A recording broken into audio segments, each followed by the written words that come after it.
की सेकंड श्रेणी में फिर मैं आपके साथ में हाजिर हूँ और ये बताना चाहती हूँ कि जो वर्ब की जो डेफिनेशन बताई थी मैंने, फर्स्ट फॉर्म, थर्ड फॉर्म और सेकंड फॉर्म बताई थी, फोर्थ फॉर्म और फिफ्थ फॉर्म के बारे में बताया था। अब उसको यूज करने का टाइम आ गया है कि वो क्या थे और उसे हमें कैसे यूज करना था, है ना। तो गाइस आई होप आपने वो वीडियो देख लिया होगा, नहीं देखा होगा तो उसे पहले देख लेंगे तो जल्दी समझ में आएगा, क्योंकि स्कूल लाइफ में हम बहुत बार वर्ब की फॉर्म पढ़ चुके होते हैं, है ना। और नहीं भी पढ़े हो तो उसको देखने से आपको समझ में आ जाएगा। तो फिर से उसी के आगे अपन चालू करते हैं वर्ब। तो verb, what is the verb? तो मैंने बताया था कि whatever action we do every time morning to till night, everywhere out, inside our room or inside our house, inside our city, outside our city, ठीक है ना। कहीं पर भी अगर हमने कोई एक्शन किया है, पढ़ा लिखा हो, खेला हो, कूदा हो, गुस्सा किया हो, खुश हुए हैं, तो ये सब क्या हो जाएगा, आपका वर्ब में आएगा, है ना, क्योंकि ये सब काम आपने कर चुके हो, ठीक है। तो जो भी एक्शन आप करते हैं वो वर्ब है, ठीक है। यहाँ तक तो क्लियर हो गया, क्योंकि मैं थोड़ा सा उसको रिलेट कर देती हूँ। और उसकी तीन फॉर्म बताई थी मैंने आपको, प्रेजेंट फॉर्म, पास्ट फॉर्म और थर्ड फॉर्म। फिर चौथी अपन आईएनजी फॉर्म लेके आए थे और फिफ्थ है अपन एस और एस, जिसको हम प्रेजेंट फॉर्म कहते हैं। प्रेजेंट का सिंगुलर और प्लूरल में चेंज है, तो वही अपन पढ़ने वाले हैं। तो अगर आपके दिमाग में थोड़ा सा याद आ गया होगा तो अपन चलते हैं अपन आगे, है ना। तो अपन सबसे पहले अपन वर्ब पढ़ लेते हैं। वर्ब की डेफिनेशन अपन ने देख ली है। अब अपन देखते हैं कि टू टाइप्स की होती है वर्ब, है ना। क्योंकि आपने देखा होगा, अपन ने एक सेंटेंस पढ़ा था वहां पे। मैं गाइस यहाँ पे सेंटेंस लिख देती हूँ आपके सामने। मैं यहाँ पे लिख देती हूँ, Mohan is going to market, ठीक है। ये मैं लिख दे रही हूँ आपके सामने। तो मैं बोल रही हूँ ये भी वर्ब है और ये भी वर्ब है, तो ये कैसे संभव है? हाँ, बिल्कुल संभव है, क्योंकि ये है आपकी हेल्पिंग वर्ब और ये है आपकी मेन वर्ब। अब ये कैसे है, अपने को इसको पढ़ना है ना। तो जो हम काम करते हैं गाइस, दिन भर काम करते हैं, मैं काम करती हूँ, वो काम करता है, किसी भी सब्जेक्ट में काम करते हैं, उसको कहते हैं अपन मेन वर्ब। जैसे यहाँ से हमारे किसी एक्शन का पता चल रहा है, क्या चल रहा है कि मैं कोई जाने का काम मोहन कर रहा है। मोहन कौन सा काम कर रहा है? जाने का काम कर रहा है। मैं क्या काम कर रही हूँ? पढ़ाने का काम कर रही हूँ। Teaching, I am teaching you, मैं तुम्हें पढ़ा रही हूँ, ठीक है ना। तो ये जो काम हो रहा है ये होता है एक्शन और ये होता है मेन वर्ब, है ना। इसके बारे में अभी अपन बात नहीं कर रहे हैं ना।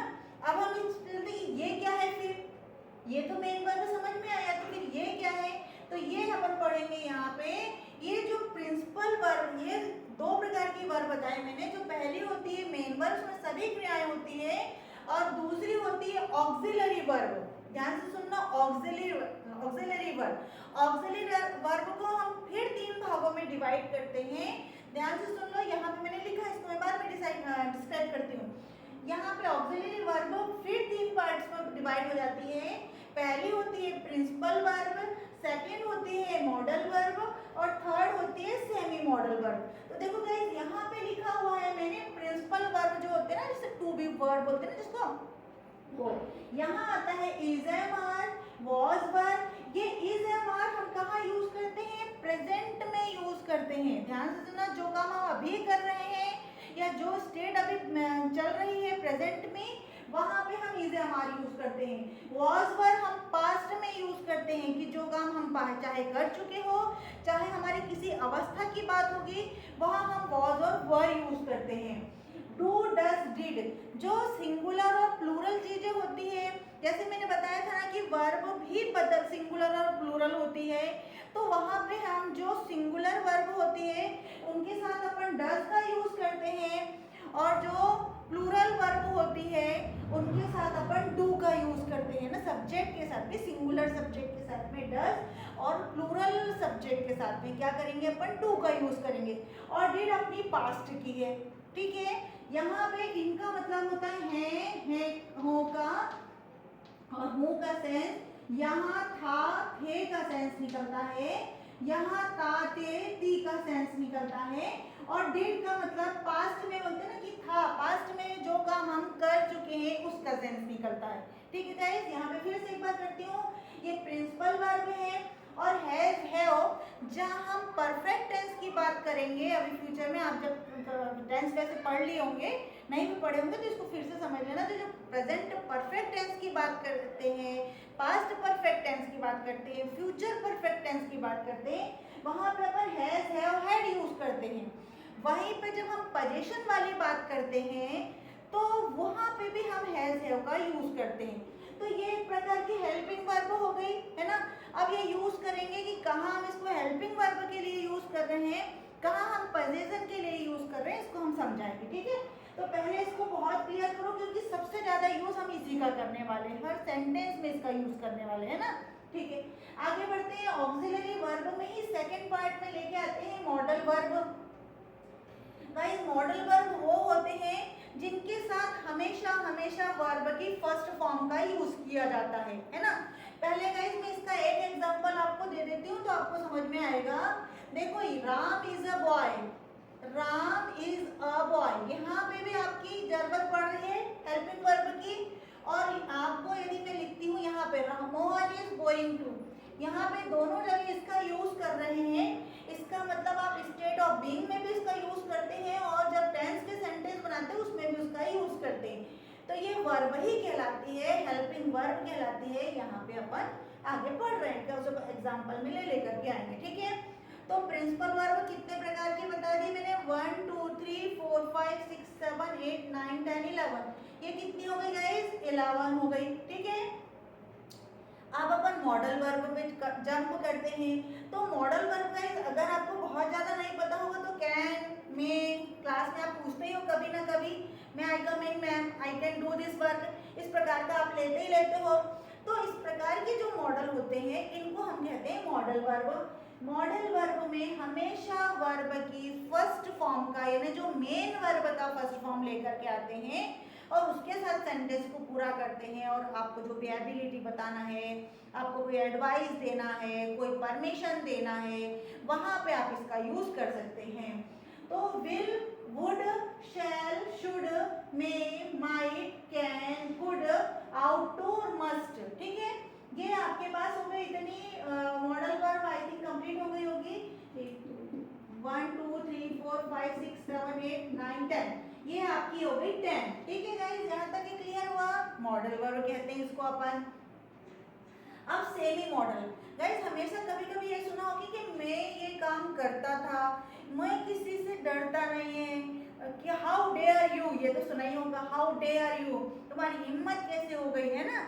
या फिर ये होगा कि मुझे इसकी जरूरत है, नो नीड टू वरी, चिंता की कोई जरूरत नहीं है, आई नीड टू समथिंग, जो भी है मुझे जरूरत है उसकी। तो इस प्रकार के वर्ब जो होते हैं वो सेमी मॉडल कहलाते हैं, ठीक है। चलिए कौन कौन से होते हैं, नीड होते हैं, डेयर होते हैं, यूज टू होते हैं, ये हो गए 3 अपने पास हो गए। इस प्रकार से ये 24 आपके पास ऑक्सिलरी वर्ब हो जाएंगे गाइस। कितने हो जाएंगे ये, 24 ऑक्सिलरी वर्ब आपके पास हो जाएंगे। तो गाइस मुझे लगता है यहाँ तक अगर समझ में आया तो हम वापस आए मेन वर्ब पे। चलिए अब अपन पहले मेन वर्ब पे आते हैं। तो मेन वर्ब में गाइस रेगुलर वर्ब और इररेगुलर वर्ब पे चलते हैं अपन। गाइस मैंने यहाँ पे कुछ एग्जांपल लिखे हुए हैं। पहले मैं ये कर दूं आपको कि रेगुलर क्या होता है। रेगुलर का मतलब ही होता है कि जो चीज नियमों का पालन करे रेगुलर। क्लास में भी आप बोलते हैं जो रेगुलर आता है, रेगुलर काम करता है, तो उसको ऐसे समझ लो, ये आपकी ट्रिक हो जाएगी ना। जो नियमों का पालन कर ले, वर्ब का जो नियम कहता है कि भाई सेकंड फॉर्म थर्ड फॉर्म, जो उनको अपन ये कहते हैं उसे हम रेगुलर वर्ब कहते हैं ना। और जो नियमों का पालन ना करे उसे हम इररेगुलर वर्ब कहेंगे, ठीक है ना। दोनों के कुछ एग्जांपल लेके आई हूँ मैं आपके सामने। राइट, रोट, रिटन, ठीक है। लिखना, लिखा, लिख चुका, ठीक है। और यहाँ पे देखो गाइस, यहाँ पे मैंने राइट को रोट में बदल दिया, यहाँ पे रिटन में बदल दिया। यहाँ पे लिखा है हिट, हिट, हिट, यानी देखो यहाँ पे स्पेलिंग भी नहीं बदली है आपकी और प्रोनाउंसिएशन भी नहीं बदला है।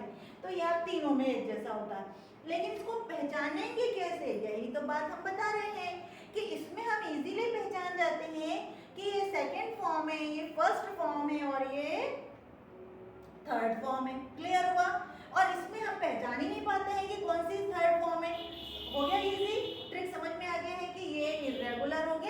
और ये रेगुलर हो गया। इसको अपन एग्जांपल में लेके आएंगे, देखेंगे दूसरा भी, डू डिड डन।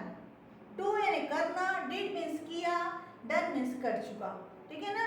ये पास्ट फॉर्म होता है डिड डू का, और ये डू का है प्रेजेंट फॉर्म, और ये डन जो है पास्ट पार्टिसिपल है, ठीक है। यहाँ तक ये क्लियर हो गया। तो अपन एग्जांपल में लेके आएंगे, आई डू दिस वर्क, मैं ये काम करती हूँ, मैं ये काम करती हूँ। यहाँ तक क्लियर समझ में आ गया, ती समझ में आ गया। आई डिड दिस वर्क, अब यहाँ तो समझ में आया आपको कि मैंने ये काम किया, मैंने ये काम किया, ठीक है। I have done this work, मैं ये काम कर चुकी हूँ, मैं ये काम कर चुकी हूँ। आपको तीनों में गाइस अंतर समझ में आ रहा है, ये प्रेजेंट का हो गया, ये पास्ट का हो गया, ये पास्ट पार्टिसिपल का हो गया, ठीक है ना गाइस। यहाँ तक ये क्लियर हो गया होगा। अब मैं दूसरा लेके आती हूँ हिट वाला। आई हिट हिम, मैंने उसे मारा या धक्का दिया, एक ही चीज है ना, धक्का दिया, मैंने उसको मारा या धक्का दिया, हिट किया। मैं उसको मारती हूँ, सपोज मैंने उसको वो हिट करती हूँ, धक्का देती हूँ, ठीक है, ये हो गया। लेकिन अगर मैंने दूसरी बार अगर यस्टरडे नहीं लिखा है यहाँ पे, आई हिट हिम, तो भी वही समझ में आएगा। लेकिन यदि मैंने यहाँ यस्टरडे लिख दिया है तो समझ में आता है कि मैं कल की बात कर रही हूँ, मतलब मैंने मारा या मैंने धक्का दिया। यहाँ पे सेकंड फॉर्म आ गया यू पास्ट वर्ब का। चलिए आगे देखेंगे, आई हैव हिट हिम, मैं अब चूंकि ये हैव नहीं आता या हैज नहीं आता शी और ही के साथ में, तो हम कैसे समझते कि ये थर्ड फॉर्म है। तो आई हैव हिट हिम, मैं उसे धक्का दे चुकी हूँ, ठीक है ना। यानी इसका मतलब ये नियमों की इसमें लगभग एक जैसी चीजें आती, cut cut cut, put put put, hit hit hit, ऐसे है ना। ये इर्रेगुलर वर्ब हो जाएगी, ठीक है। और ये आपके पास रेगुलर वर्ब मैंने बता दी जो नियमों का पालन करती है। गाइस यहाँ पे एक चीज आपको और समझ में आ रही होगी कि प्रेजेंट और में रेगुलर और इर्रेगुलर करके। यहाँ पे गाइस देखेंगे आप, प्रेजेंट फॉर्म सिंगुलर प्लूरल में चेंज होती है। कैसे चेंज होती है मैं आपको बताती हूँ गाइस। देख यहाँ ध्यान से एग्जांपल देखना, आई डू, यू डू, तुम करते हो, बट ही और शी की बात आती है। यहाँ पे ही और शी क्या है, सिंगुलर वर्ब है, सिंगुलर सब्जेक्ट है। ये क्या हो गया, सिंगुलर सब्जेक्ट है। तो यहाँ पे भी सिंगुलर वर्ब ये हो गया आपके पास, प्लूरल वर्ब हो गई। अब ये सिंगुलर सब्जेक्ट हो गया, तो देखो मैं यहाँ पे लिखूंगी DOES, वह करता है, वह करती है, डज, ठीक है ना। इसका मतलब प्रेजेंट फॉर्म में सिंगुलर और प्लूरल चेंज होता है और पास्ट फॉर्म में कोई चेंज नहीं होता है। सपोज मैंने डिड लिखा तो मैं ही के साथ भी डिड ही लिखूंगी, आई के साथ भी डिड लिखूंगी, दे के साथ भी डिड लिखूंगी और वी के साथ भी डिड लिखूंगी, ठीक है ना। लेकिन जब पास्ट पार्टिसिपल की बात आती है तो आपने देखा होगा गाइस, थर्ड फॉर्म के साथ में जो परफेक्ट टेंस होता है वहां पे हैज, हैव और हैड, इनको ला करके अपन वर्ब की थर्ड फॉर्म का यूज करते हैं, है ना। अब समझेंगे कैसे गाइस की थर्ड फॉर्म है। तो मैंने इसके पहले वाले वीडियो में आपको तीनों फॉर्म बताई है, साथ में चौथी और फिफ्थ फॉर्म भी बताई है। चौथी फॉर्म को जिसको हम ING फॉर्म कहते हैं, उन्हें अपन करके आते हैं। तो ये रेगुलर और इर्रेगुलर वर्ब मैंने आपको यहाँ पे समझाने की कोशिश की है गाइस, और आप इसको समझ गए होंगे, ठीक है। फिर से मैं इस चीजों को लेके आती हूँ कि जो रेगुलर वर्ब होती है और इर्रेगुलर वर्ब होती है, उनके इसमें देखो ये पूरी तरह से नियमों का पालन कर रही है और यह नहीं कर रही है। इसमें आपके वर्ब बदल रहे हैं सेकंड फॉर्म थर्ड फॉर्म में, इसमें स्पेलिंग और प्रोनाउंसिएशन कोई बदल नहीं रहा है, ठीक है गाइस। लाइक चलिए।